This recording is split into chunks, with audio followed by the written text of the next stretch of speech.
18 de junho, nesse sábado, vamos conversar com o diretor-presidente do Instituto Goiamum. Compartilhe nossos vídeos, se inscreva no canal, Giovanni Braga TV, sempre com uma boa história e com um bom personagem que compõe a nossa cultura e a nossa sociedade do Estado do Espírito Santo e do Brasil. Meu nome é Giovanni Braga. Agora eu vou sentar aqui e vou ter o prazer de conversar com essa grande personalidade aqui do Espírito Santo, Iberê, não é isso? Eu gostaria que, antes de mais nada, você falasse o nome completo e depois a gente vai contando essa narrativa sua, que é fantástica. Iberê, o nome completo. Nome completo é Iberê Sassi. Eu nasci em Barra de Piraí, do estado do Rio de Janeiro. Mas a minha primeira infância foi em São Paulo. Eu nasci por acaso lá no Rio de Janeiro, em Barra do Piraí, porque meu pai tinha um trabalho lá junto com a Light, e a família foi para lá e eu acabei nascendo lá. Pode falar. Acabei nascendo lá, mas fiquei até os 6 meses no máximo, e depois eu fui para São Paulo para ser criado em São Paulo. Saiu daqui do quadramento ou não? Tá perfeito. Ah, tá. Pode falar. Então, aí a minha infância foi bastante problemática, porque o meu nascimento foi complicado. Eu nasci sentado e na hora do parto acabaram me puxando demais e o fêmur se deslocou da bacia, então eu não podia andar.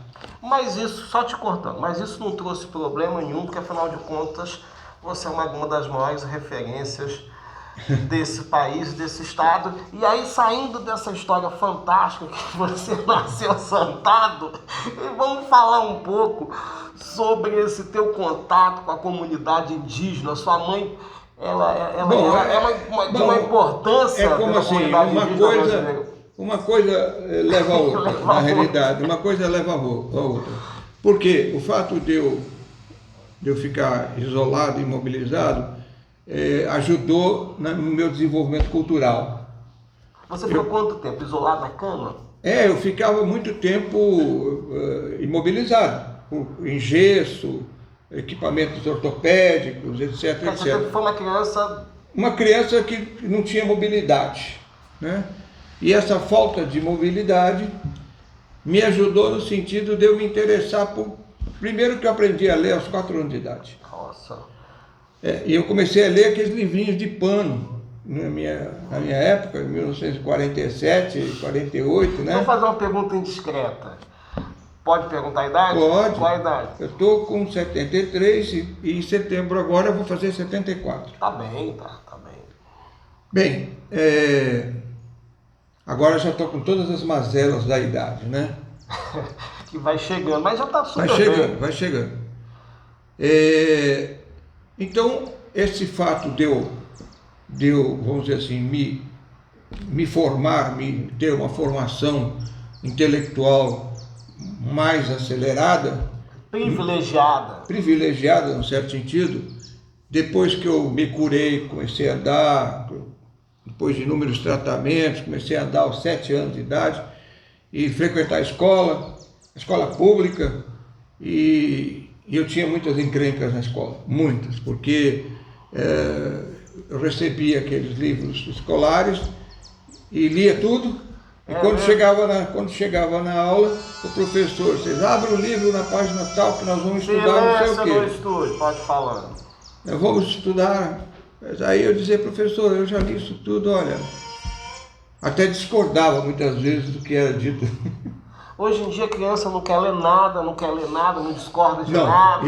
Eu sou um leitor voraz. Eu cheguei a ganhar um prêmio de leitura na Biblioteca Infantil Monteiro Lobato em São Paulo. É mesmo? Um dia me chamaram lá, me deram uma placa comemorativa feita em cerâmica. Quantos livros você já leu na sua vida? Perdi a conta. Até hoje eu ainda leio no mínimo um livro por semana. Um livro por semana? No mínimo. Então passou de 1000, então. Não, muito. 1000 é o que eu li na minha infância, mais de 1000 Era o que eu li todos Então os dias deixa da eu me biblioteca. colocar aqui na minha insignificância para não cometer nenhuma besteira, não falar nenhuma besteira, porque o cara é um gênio, né? Não, não tem nada de gênio. Não, um livro, o que Nada. você gosta de ler? Tudo. Tudo. Tudo. Hoje em dia eu gosto mais de ficção científica, né? Aliás, minha preferência... Esses livros acadêmicos, como Eu por exemplo, Paulo recebo, Freire, você já leu? eu recebo trabalhos científicos direto do grupo academia. Então eu recebo trabalhos científicos Você faz correção quase de todo trabalho? dia. Não, eu só leio por curiosidade, por prazer mesmo. Entendeu? Então quando se trata de caranguejos, por exemplo, eu leio o trabalho inteiro. Pode falar, fica à vontade. Né? Então, eu gosto muito disso. Mas hoje em dia também eu não estou tendo lá muito tempo, né? Eu espero que eu possa vir adquirir esse tempo agora no futuro, porque por enquanto eu ainda estou carregando o Instituto sozinho praticamente. Agora, saindo dessa primeira infância, da internação, desses prêmios, do desejo que você tem de leitura, vamos tentar falar um pouco mais rapidamente da questão da sua mãe, que era teve uma participação muito grande das comunidades indígenas brasileiras. Quando eu cheguei na adolescência, já havia na década de 60, ou na verdade em 58, 59, a família se mudou para Anápolis, porque era a intenção do meu pai de ir para Brasília, porque naquela época ele representava aquela indústria de automóveis Cinca. A Cinca do Brasil era dirigida, ele era um dos diretores da Cinca e estava se mudando para Brasília, inclusive lançou um carro novo em homenagem ao Kubitschek, naquela época chamava Cinca Presidência, era uma coisa chique. E nós acabamos indo para Brasília em 59, poucos meses antes da inauguração, em 60, e nessa altura do campeonato todos os órgãos públicos estavam se mudando para Brasília, e a minha mãe, que já prestava assessoria ao Serviço de Proteção aos Índios. Isso em que ano? Na década de 60. 60. Ela começou então Você já tinha quantos anos? Aí eu já tinha, o que eu tinha? 60, eu nasci em 47, 57, 67, quer dizer, eu tinha 13 anos. 13 anos. 13 anos por aí. Mas nessas alturas do campeonato eu já tinha ido, já me interessava pela questão indígena, mato, bicho, era comigo, o meu negócio era esse mesmo. Era selva, adorei o Cerrado de Brasília, né? Na minha época, na década de 60, era uma maravilha, a riqueza do Cerrado. E bom, o fato é que eu comecei a frequentar as frentes de atração e tudo mais, por intermédio da minha mãe, né? E antes de ser técnico indigenista da FUNAI, eu já era sertanista. Aí minha mãe ajudou a fundar a FUNAI. Sua mãe ajudou a fundar a FUNAI. Olha só a importância dela dentro da preservação cultural. Sim, brasileira. Os aspectos dela... Qual é o nome dela, doutor? Moema Quadros Fonassingen. Porque ela se separou do meu pai. Faleceu quando? Faz muito tempo. Acho que faz uns 20 anos. Uns 20 anos. Ela teve um derrame. Ela teve um terceiro derrame. É comum na minha família. Ela problema de hipertensão. Onde? Ela morreu onde? Em Brasília. Agora, essa presença e participação que ela tinha dentro da comunidade indígena brasileira te impulsionou a ser um ambientalista, você participava também desse cotidiano cultural? Eu sou ambientalista de berço. De berço. Porque o meu interesse, pelo fato de eu ver a natureza de longe durante a minha primeira infância fez com que eu me aproximasse da natureza quando eu tive liberdade para andar. Interessante isso, quer dizer, você acredita que esse distanciamento da primeira infância, do contato... Imagina, eu morando em São Paulo, na Vila Buarque, no centro de São Paulo, bem dizer, quer dizer, o que tinha de natureza lá? O que tinha de natureza, para mim, curiosamente, era um parque, o parque da Vila Buarque, onde ficava essa biblioteca que eu frequentava. Entendeu? Biblioteca Infantil Monteiro Lobato. Então aí eu me apaixonava pelas árvores, pelos bichinhos. Pensando em São Paulo hoje, você diz, saindo um pouco dessa tua história e analisando o contexto de São Paulo, quer dizer, você coloca São Paulo em 1954, né? 1954 você já diz que não tinha contato com a natureza. Imagine São Paulo hoje, a criança de hoje de São Paulo, né? Num certo sentido, em função dos parques que foram criados, Jardim Botânico, Zoológico, não sei o quê, Parque Ibirapuera e outras áreas, e depois pela preocupação que a cidade teve em preservar aquelas áreas, num certo sentido, São Paulo hoje está menos poluído e melhor sob o ponto de vista de conservação do que estava antes. Porque São Paulo se desenvolveu muito na questão de saneamento público, etc. Quer dizer, então, mas o número de carros aumentou. Aumentou tudo, mas ao mesmo tempo as regras de convivência, as regras impostas de, por exemplo, uma placa pode rodar durante o dia tal, no dia seguinte sua placa é terminada com outro número. Tudo isso acaba, vamos dizer assim, controlando melhor a questão. Simbolicamente, né? Embora São Paulo ainda é uma cidade altamente poluída e ainda tem que se trabalhar muito para se tornar uma cidade verde, vamos dizer assim. Agora voltando a falar daquela questão da sua participação dentro do universo indígena. Você conheceu alguns grandes nomes que fazem parte da nossa história, alguns líderes, Sim. Alguns caciques. Fala um pouco desses personagens, até de personagens contemporâneos que apareceram agora na mídia, fazendo questionamento sobre o governo atual. Como é que você observa? Primeiro ponto quais são os nomes que você conheceu dentro da comunidade indígena, caciques e lideranças indígenas, cientistas, que fazem parte da nossa história? Olha, eu conheci a família Vilas Boas, conheci as crias deles, vamos dizer, aqueles caras que se transformaram em indigenistas pela mão deles, né? E... Como você diz pela mão como? Pela mão do contato? Vou dar um exemplo típico. Sidney Possuelo, considerado o maior sertanista brasileiro. Nada disso.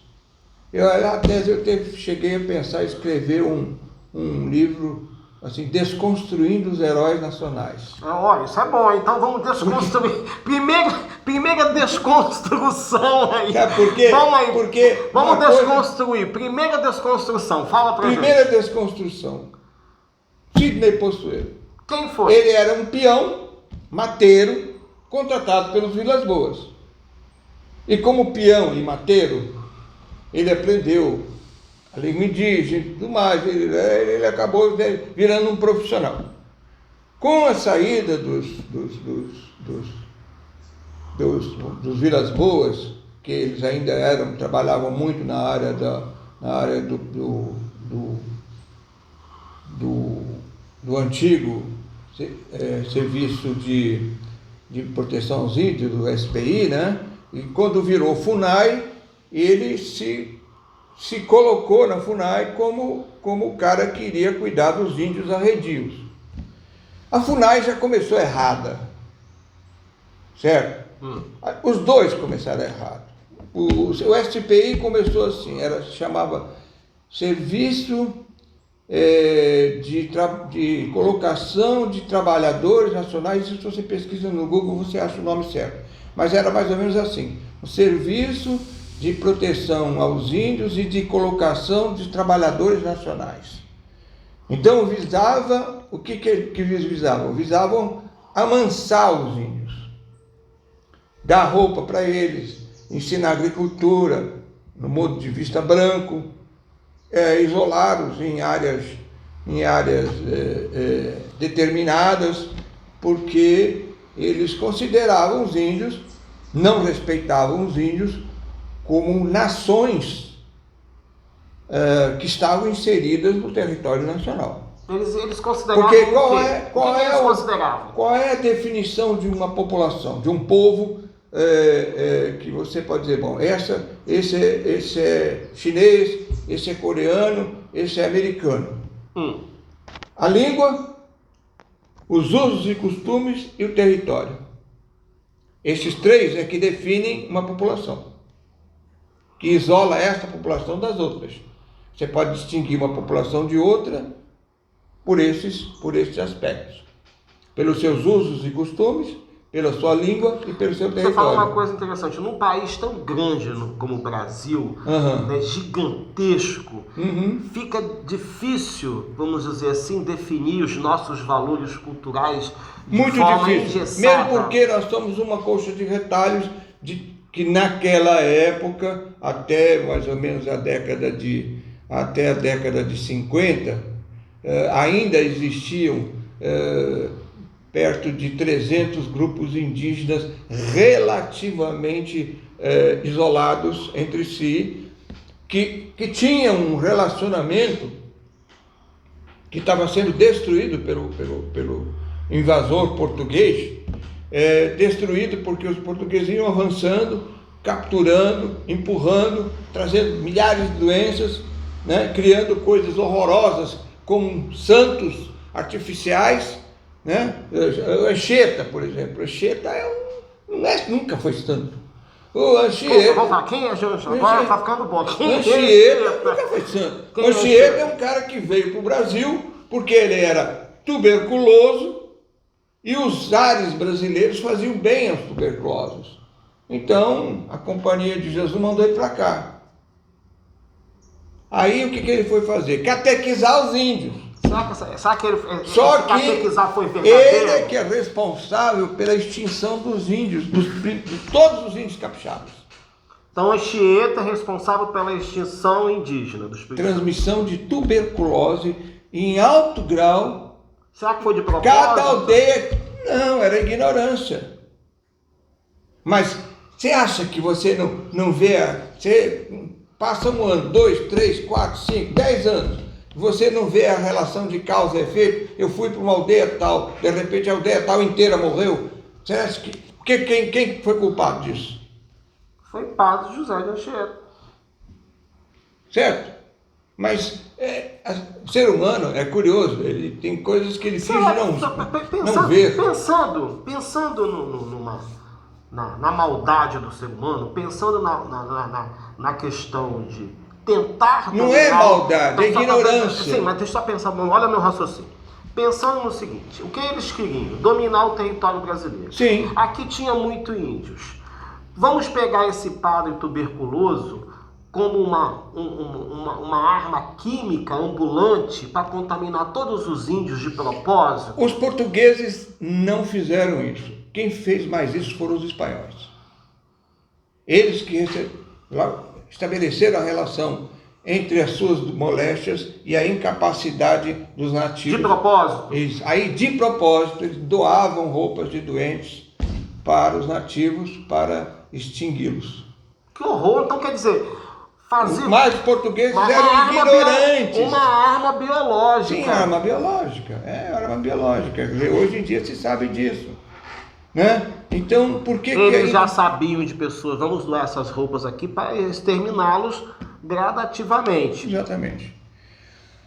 Bom, mas não era o nosso caso. O nosso caso era a ignorância mesmo e pronto. Entendeu?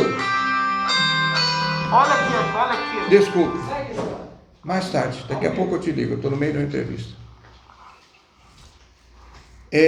Então, a questão era muito mais de ignorância mesmo. Lógico que os bandeirantes, na época dos bandeirantes, não era ignorância, era conquista de território e busca de riquezas mesmo. Por isso que eles pegavam os índios e escravizavam. Só pontuar aqui. Primeira desconstrução, Padre José de Anchieta. Outra desconstrução, Os bandeirantes. Os bandeirantes. Agora vamos falar desse índio, esse índio que recentemente apareceu na mídia como um grande cacique brasileiro, acusando o governo brasileiro de não estar protegendo a comunidade. A relação entre vamos dizer assim, o branco, chamado invasor, o chamado conquistador, que tomou conta do Brasil, não tinha o cuidado, a não ser raros antropólogos e sociólogos e tudo mais, não tinham o cuidado de entender quem eram aqueles caras, o que eles eram. Nem perguntar para eles, uma vez conhecido eles, nem perguntar para eles qual era o seu mundo, qual era o seu sonho de mundo, qual era a sua concepção de planeta, nada disso. Ninguém se preocupava em impingir os costumes nossos em cima deles, isso até o tempo da FUNAI. Para dominar o espaço. Para dominar realmente. E como a FUNAI foi fundada em plena época da ditadura militar, da primeira ditadura militar, numa das muitas que nós tivemos, era o seguinte, era trazer os índios à comunhão nacional, porque eles iam construindo, quem bolou o projeto Calha Norte, que é o general Baiman Deniz, ele bolou o projeto Calha Norte, quer dizer, era construir estradas ao longo das nossas fronteiras para proteger o Brasil. E os índios eram empecilhos, porque os caras iam lá abrindo a estrada, de repente levavam um monte de flechada, davam de cara com os índios, e aí então eles tinham que ter equipes, como eu, né? Equipes de sertanistas e de indigenistas, aliás, até formados, como eu já fui formado como técnico indigenista, com curso, com tudo, concursado, inclusive, né? Para ir lá e, vamos dizer assim, acalmar os índios, fundar postos indígenas próximos das aldeias para limitar a ação desses índios e demarcar as suas terras, não de acordo com o que eles consideravam o território deles, mas de acordo com que os gênios da FUNAI, né, pretensos antropólogos e tudo mais, e que definiriam qual era o território suficiente para aqueles índios. Então, logo teve uma reação violenta da nossa sociedade, dizendo que era muita terra para pouco índio. Só que nunca ninguém pensou de quanta terra realmente o índio precisava para se alimentar. Os índios agricultores eram muito poucos. Os índios agricultores do Brasil... Agricultura de subsistência. Os índios agricultores mais organizados no Brasil, eles foram os primeiros a serem extintos. Por quê? Porque eles ficavam fixados, eles tinham um território, tinham suas roças grandes e tudo mais. Por exemplo, os Marajoara. Eles foram os primeiros, na hora que os portugueses pegaram, subiram o rio Amazonas, nem foram os portugueses. Quem que já subiu primeiro o rio Amazonas foram os vikings. Eles subiram o rio e já começaram a meter o pau, porque eles tinham escrita, eles tinham uma cultura fixada, eles tinham o seu exército, porque conforme o ser humano se fixa e passa a ser um povo agricultor, ele passa a ter mais tempo de lazer, porque enquanto ele tem o armazenamento da comida, ele não precisa acordar todo dia de manhã e sair correndo atrás da comida, senão ele morre de fome. Ficou numa zona de conforto, impedindo até mesmo... E essa zona de conforto é que permitiu o desenvolvimento intelectual e, ao mesmo tempo, o desenvolvimento de especialidades. Um é ferreiro, o outro faz panela, o outro faz não sei o quê, o outro é soldado, de acordo com as vocações e de acordo com a organização social. Mas eu penso o seguinte, se a zona de conforto trouxe a capacidade intelectual e a divisão e os departamentos sociais, será que também não trouxe a fragilidade física, já que eles estavam mais acomodados naquele espaço e não eram índios que estavam preparados a andar? A fixação deles no lugar impediu que eles fizessem, como os outros índios mais nômades, deles simplesmente fugirem. Quer dizer, eles não tinham capacidade para guerrear. Eles tinham classe guerreira, mas a classe guerreira não era nada. E nem para caminhar também. Não era nada perto dos conquistadores. Né? Entendi. Aliás, grupo indígena nenhum foi capaz de enfrentar a tecnologia trazida pelos invasores. Saindo dessa questão do índio, vamos pensar na questão do negro no Brasil. Né? O Brasil teve a política do branqueamento. Né? O Brasil queria ser branco. Não. O Brasil queria ser branco. Só tentar... Nunca ouvi isso. Não? Não. Tem alguns livros que dizem que o Brasil tinha a política do branqueamento, que o Brasil tinha a obrigação, o brasileiro queria ser branco. E aí eu penso no seguinte, as pessoas dizem, é até uma fala perigosa que eu vou dizer em relação aos negros brasileiros, que no período da abolição, as pessoas dizem, os negros sofreram muito com esse período que eram escravos. Sim, sofreram bastante. Mas eu penso, quando se compravam os negros, essa conversa vai dar polêmica, comprava-se um produto para trabalhar. Aí eu penso, se o cidadão estava comprando um negro para trabalhar para ele, e era esse negro que produzia dentro do Brasil, era ele, eu sempre digo que foi o negro que trouxe o Brasil à tona, porque é ele que produzia, ele que era mais forte, vamos dizer assim, do que os índios. Isso que eu estou falando é uma forma até empírica. Não, é porque os índios eram totalmente aversos à escravidão. E aí eu penso, você acredita que realmente os negros sofreram? Sofreram, sim, claro, pelo amor de Deus, os negros sofreram, não sou contra em favor, mas você acredita que o dono do escravo iria bater no seu produto, que seria o negro? Claro. Será? Claro, se ele fizesse alguma coisa errada, do ponto de vista do branco. Porque esse produto, essa máquina não iria produzir. Olha, primeiro nós temos que colocar as coisas nos seus devidos lugares. Não foi o português que foi caçar índio, caçar negro, índio negro, lá na África. Foram os próprios africanos que já tinham costume milenar de brigarem entre si e de escravizarem aqueles vencidos. Então a escravidão vem... Não foi inventada pelo português. Foi feito por eles mesmos. Por eles mesmos. Pelos povos negros da África. E eles eram vendidos por eles mesmos. Por eles mesmos. Em todo o território africano. Tinham empresas que depois começaram a ser financiados por portugueses, por espanhóis, por ingleses. Os negros que vinham para cá, então, eram negros. Já eram escravos. Que perderam guerras. Já tinham perdido guerras. E eram comercializados pelos seus próprios irmãos africanos. Exatamente. Eram guerras dentro do território africano. E aí, quem perdeu, você vai virar escravo nosso. E aí nós vamos vender para quem quiser. Fazer o que quiser com você. Ok? Então, o comércio de escravos, que existe até hoje, tá? Existe até hoje. Comércio de escravos ainda existe, até hoje. Sim. Hoje em dia é escravismo sexual, hoje em dia é escravo para trabalho sem remuneração, não sei o quê.